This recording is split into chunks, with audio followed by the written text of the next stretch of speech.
சுச்சக்கர வரதாச்சாரியம் சுத்த சத்வ குருத்தமம் ஸ்ரீநிதி ராகவம் வந்தே ஹி அபார கருணாகரம் கவிதாஜித கல்லோலி கன்யகா காந்தவக்ஷசே கருணாதி குணாட்யாய கமலா நிதயே நமஹா. ஸ்ரீ சங்கரா தொலைக்காட்சி நேயர்களுக்கு வணக்கம். புன்னகை ராமாயணம் அயோத்தியா ஸ்பந்தம் 16வது ஸ்லோகத்தை இன்றைய தினம் நாம் காண உள்ளோம். இப்ப காட்சி என்னன்னா, முந்தைய ஸ்லோகத்தில் நாம் பார்த்தபடி ராமன், சீதை, லக்ஷ்மணன் மூவரும் பரத்வாஜ ஆசிரமத்தில் இருந்து விடைபெற்றுக் கொள்கிறார்கள். பிரயாகையில பரத்வாஜரிடம் இருந்து விடைபெற்று அவருடைய ஆலோசனைப்படி சித்திரக்கூட்ட மலையில் உள்ள வால்மீகியின் ஆசிரமத்தை வந்து அடைகிறார்கள். வால்மீகியை தரிசிக்கிறார்கள்.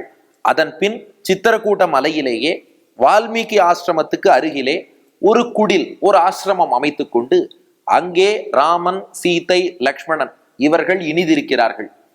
அதே சமயம் இங்க அயோத்தியில என்னாச்சுன்னா, தசரதன் மாண்டு விட்டார். ராமன் கானகம் போன துயரத்தில் தசரதன் வானகமே சென்று விட்டார். பரதன் பின்னாடி வரான். நடந்தவற்றையெல்லாம் கேள்விப்பட்டான். எனது ராமன் அமர வேண்டிய ஆசனத்தில் நான் அமர்வதாவது? நான் போய் ராமனை அழைத்து வருகிறேன். அதுவும் ராமன் வரும்போது ராஜாவல்யோ சும்மாவா வருது? யானைப்படை, குதிரைப்படை, தேர்ப்படை, காலாட்படை எல்லாம் திரட்டி கொண்டான். ராஜ மரியாதையோடு எங்க அண்ணாவை பட்டத்து யானை மீது அமர்த்தி எல்லா பரிவாரங்களோடு நான் அழைத்து வருவேன். ராமனுக்கு நான் பட்டாபிஷேகம் பண்ணுகிறேன்னு சொல்லி பரதன் கிளம்புகிறான். ராமன் சித்திரக்கூட்டத்தில் இருப்பதை அறிந்து கொண்டான்.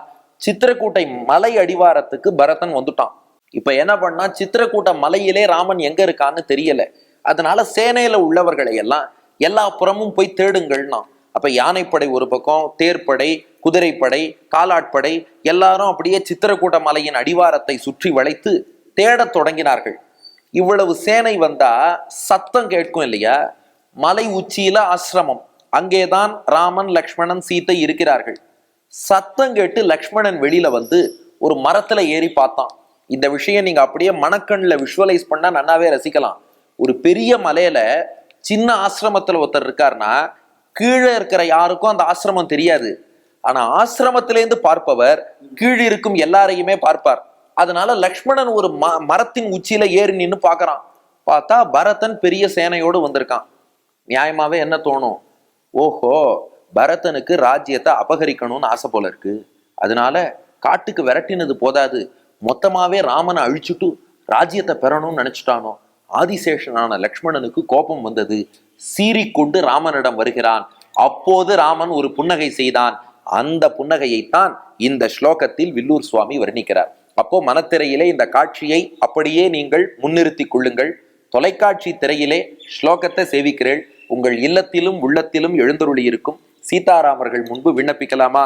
ஸ்லோகம்: வத்யோமே பரத சமாகத இதோ மைவம் ஹி நேத்தும் புரீம் ஆவாம் ஆகத இத்யவேஹி யதிதே ராஜ்யஸ்பிருஹா தாஸ்யதி இத்தம் லக்ஷ்மணம் உத்தரேண வச்சசா சாகூதம் அவ்ரீடயன் என் மந்தஸ்மிதம் ஆதனோது பகவன் தத்வன் முகே ஜிரும்பதே என்பது ஸ்லோகம். இதன் பொருள் என்னன்னா, ராமனுக்கும் லக்ஷ்மணனுக்கும் உரையாடல் வடிவிலேயே வில்லூர் சுவாமி அமைக்கிறார். லக்ஷ்மணன் வேகமா வந்து சொல்றானோ, நான் மரத்துல ஏறி பார்த்துட்டேன். வத்யோமே பரதஹா சமாகதஹா இதஹா, பரதன் இங்கே வந்திருக்கிறான், போர் தொடுத்து வந்திருக்கிறான். வத்யஹா, அவன் என்னால் கொல்லப்பட போகிறான். நான் அந்த பரதனை கொல்கிறேன். என்ன, ராமனையே அழிக்கலாம் நான் நினைச்சுன்னு வந்துட்டான். அந்த பரதனை நான் அழிக்கப் போகிறேன் என்று லக்ஷ்மணன் ராமா உன்னை பார்த்து வீர ஆவேசத்தோடு சவால் விட்டான். ஆனா ராமா, நீ அப்போது லக்ஷ்மணனை பார்த்து பொறுமையோடு பதில் சொன்னாய். இல்ல லக்ஷ்மணா, மைவம் ஹி, நிச்சயமாக என் பரதனை பத்தி எனக்கு தெரியும். ராமன் சொல்றான் லக்ஷ்மணன்ட்ட, பரதன் அப்படி செய்வானாடா? என் பரதனை பத்தி எனக்கு நன்னா தெரியும். நேத்தும் புரீம் ஆவாம் ஆகதஹா இத்யவேஹி, பரதன் சண்டை போட வரல, அவன் நாட்டுக்கு திரும்பி வந்து நடந்ததெல்லாம் கேள்விப்பட்டிருப்பான். நான் காட்டுக்கு வந்திருக்கேன்னு அறிந்து கொண்டு நம்மளை மீண்டும் அழைத்து செல்ல, என்னைன்னு மட்டும் ராமன் சொல்லல, லக்ஷ்மணனையும் சேர்த்துட்டான். நம்மளை மொத்தமா நாட்டுக்கு அழைத்து செல்லத்தான், உன்னையும் என்னையும் சீதையையும் நாட்டுக்கு அழைத்து செல்லத்தான் பரதன் வந்திருக்கான். பரதன் மனசு என்னங்கிறது எனக்கு தெரியும் என்று எதிதே ராஜ்யஸ்பிருஹா தாஸ்யதி என்று சொல்லிவிட்டு அதுக்கு மேல ஒரு வார்த்தை ராமன் சொன்னானா, லக்ஷ்மணா, நீ என்னமோ பரதனை கொல்ல போறேன், அழிக்க போறேன்லாம் சொல்றியே, ஒருவேளை லக்ஷ்மணா உனக்கு ராஜ்யத்துல ஆசை இருந்தா சொல்லு, அத பரதன் கேட்டாலே கொடுத்துடுவான், அதுக்கு ஏன்டா பரதனை அழிக்கணும்னா. அதாவது எவ்வளவு அழகான விஷயம் பாருங்கள். பரதன் நிச்சயமா என்னை கொல்ல வரப்போவதில்லை, அது உனக்கும் தெரிந்திருக்க வேண்டும். அதை மீறியும் நீ பரதனை கொல்ல போறேன்னு சொல்றேன்னா, அப்போ ஒருவேளை லக்ஷ்மணா உனக்கு என்ன ராஜ்யத்தில ஆசை, அதனால் பரதனை கொல்லணும்னு நினைக்கிறியா? உனக்கு ராஜ்யத்தில் ஆசைன்னா சொல்லிடுப்பா, அதுக்கு பரதனை கொல்ல வேண்டாம், நீ கேட்டாலே பரதன் கொடுத்துருவான்னா. இப்படி இத்தம் லக்ஷ்மணம் உத்தரேன வச்சசா சாக்கூத்தம் ஆவ்ரீடயன். ராமா, இப்படி நீ பேசியவாறே லக்ஷ்மணன் வெட்கப்பட்டு தலை குனிந்து விட்டானாம். அடடா, பரதனை போய் நாம தப்பா நினைச்சிட்டோமே என்று லக்ஷ்மணன் வெட்கத்தில் தலை குனிந்தான். அந்த நேரத்தில் என் மந்தஸ்மிதம் ஆதனோது பகவன் தத்வன்முகே ஜிரும்பதே. அப்போது நீ எந்த ஒரு புன்னகை செய்தாயோ அந்த புன்னகை தான் ராமா இப்போதும் உன்னுடைய முகத்திலே விளங்கி கொண்டிருக்கிறது. அப்போது நீ பூத்த புன்னகை என்று வர்ணிக்கிறார் வில்லூர் சுவாமி. அப்போ இந்த ஸ்லோகத்தின் கருத்து என்ன அப்படின்னா, லக்ஷ்மணன் கோபத்தோடு அந்த பரதனை கொன்னுடுறேன்னா. ராமன் சொன்னான், பார்ப்பா, அவன் நம்மளை அழைத்து செல்லத்தான் வந்திருக்கிறான், அவனை போய் கொல்றேங்கிறியே, அப்படின்னா ஒருவேளை உனக்கு ராஜ்யத்துல ஆசை போல இருக்கு, அதை நீ கேட்டாலே பரதன் கொடுத்துருவானே, அதுக்கு எதுக்குடா நீ பரதனை கொல்லணும்னு சொல்ல. லக்ஷ்மணன் வெட்கப்பட, ராமா அப்போது நீ புன்னகை செய்தாயே அந்த புன்னகை தான் இதுன்னு ரசிக்கிறார் வில்லூர் சுவாமி. அந்த 3 விஷயங்கள். ஒண்ணு, இந்த புன்னகைக்கான காரணம் என்னன்னா, பரதனுடைய பெருமையை நினைத்து ராமன் பூத்த புன்னகை. ஏன்னா பரதன் என்ன நினைப்பான் என்ன செய்வான்ங்கிறது ராமபிரானுக்கு நன்னா தெரியும். அதனால சேனையோடு சுற்றி வளைத்தாலும் கூட அவன் என்னை அழைத்து செல்லத்தான் அப்படி செய்கிறான்ங்கிறத எவ்வளவு அழகா ராமன் புரிந்து வைத்திருக்கிறான். அந்த பக்தனுடைய மனத்தை எண்ணி, பரதனுடைய பெருமையை எண்ணி, பெருந்தன்மையை எண்ணி ராமன் பூத்த புன்னகை இது. 2, இந்த புன்னகை நமக்கு உணர்த்தும் செய்தி என்னன்னா, எந்த ஒரு பக்தரையுமே நாம தப்பா நினைக்க கூடாது, அபச்சாரப்படக்கூடாது. ஏன்னா இங்க கூட நாம நினைப்போம், இது என்ன லக்ஷ்மணன் இப்படி பரதனை கொல்கிறேன்னு சொல்லலாமா, தப்புதானே. திரும்ப ராமன் லக்ஷ்மணனை பார்த்து உனக்கு ராஜ்யத்தில் ஆசையான்னு கேட்கிறானே, இது என்ன ஏதோ நம்ம வீட்டுல உள்ள அண்ணா தம்பி மாதிரி இவர்களே இப்படி பண்ணலாமான்னு தயவு செய்து அந்த கோணத்தில் பார்க்கவே நாம கூடாது.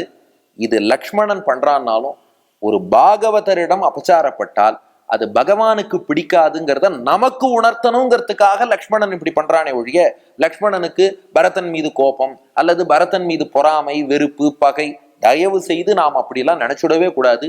இருவருமே உயர்ந்த ராம பக்தர்கள்.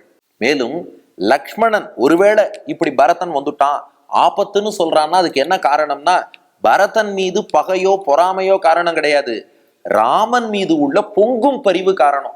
இப்போ நந்தகோபன் என்ன பண்ணுவார், ஒரு எறும்பு கிருஷ்ணன் பக்கத்துல வந்தாலும் ஈட்டியால போய் குத்துவாராம், ஏன்னா கிருஷ்ணனுக்கும் ஒன்னும் ஆகக்கூடாதேங்கிற பரிவு.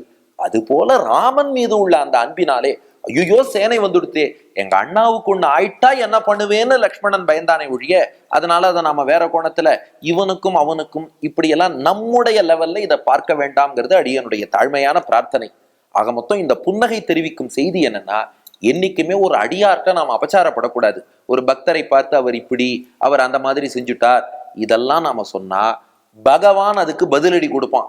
அதனாலதான் இந்த பரதன் தப்பு பண்ணிட்டான் கொல்ல போறேன்னு லக்ஷ்மணன் சொன்னப்போ, ஏண்டா உனக்கு ராஜ்யத்தில் ஆசையா, அதை கேட்டாலே கொடுத்துடுவானேன்னு அந்த வார்த்தையை திரும்ப ராமன் சொன்னானே, எதுக்கு அப்படி சொல்லி ஏன் வெட்கப்பட வைத்தான்னா, என்னைக்குமே ஒரு பக்தர் யாரையுமே நாம குறைச்சு பேசக்கூடாது. குறிப்பாக மகா பக்தர்கள், ஞானிகள், இறையருள் பெற்றவர்கள், அவளெல்லாம் நாம என்னைக்குமே குறைத்து பேசக்கூடாது, இழிவுபடுத்தக்கூடாது, அவள்கிட்ட அபச்சாரப்படக்கூடாது.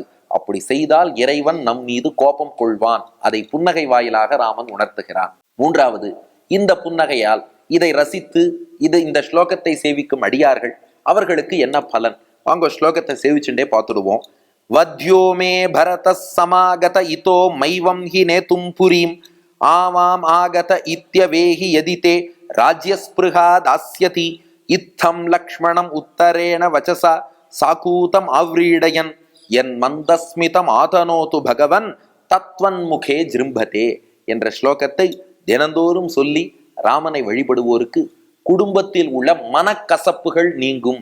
நிறைய மிஸ் அண்டர்ஸ்டாண்டிங்னு சொல்றோம் இல்லையா, அதெல்லாம் நீங்கி அண்ணன் தம்பி ஒற்றுமை, குடும்ப ஒற்றுமை என்பது சீதாராமர்கள் அருளாலே நன்கு வளரும். நன்றி, வணக்கம்.